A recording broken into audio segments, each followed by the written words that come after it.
On March 8th at 8:11 a.m. local time in Malaysia, Flight 370 sent its final ping or handshake to a satellite. It confirmed the plane was still intact and flying, but it contained no evident data on the plane's location, altitude, and speed.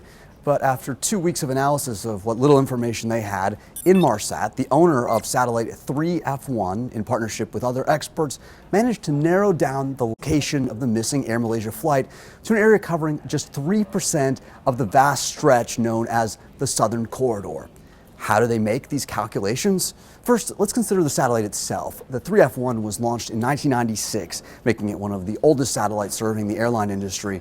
It's called a geostationary satellite because its orbit appears to stay fixed to one location, circling the Earth once each day. However, it's not perfectly stationary. Over the course of the day, as it orbits 22,000 miles above the Earth, it wobbles up and down over the equator. Before Inmarsat could figure out where Flight 370 was located, they need to calculate precisely where the 3F1 was at in the sky when it received each of the hourly pings from Flight 370. How did Inmarsat calculate the plane's final known location? Inmarsat relied on three variables. One, the plane's assumed speed.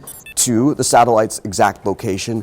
And three, the Doppler effect measured on the pings. The Doppler effect? Originally, Inmarsat used the time it took for 370's pings to reach the satellite to estimate its possible location along a northern and southern arc. But the plane's exact path was unknown, so they turned to the Doppler effect. You know how when there's an ambulance coming towards you, you hear the pitch of its siren changing as it comes closer and closer? That's caused by a change in the sound waves' frequencies as they hit your ear. That's called the Doppler effect. In this case, the satellite is the person and the plane is the moving ambulance.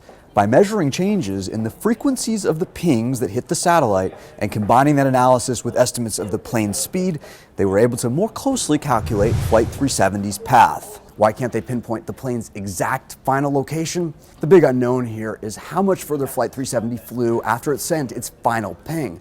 At some point between 8:11 a.m. and 9:11 a.m., investigators believe the plane crashed into the ocean.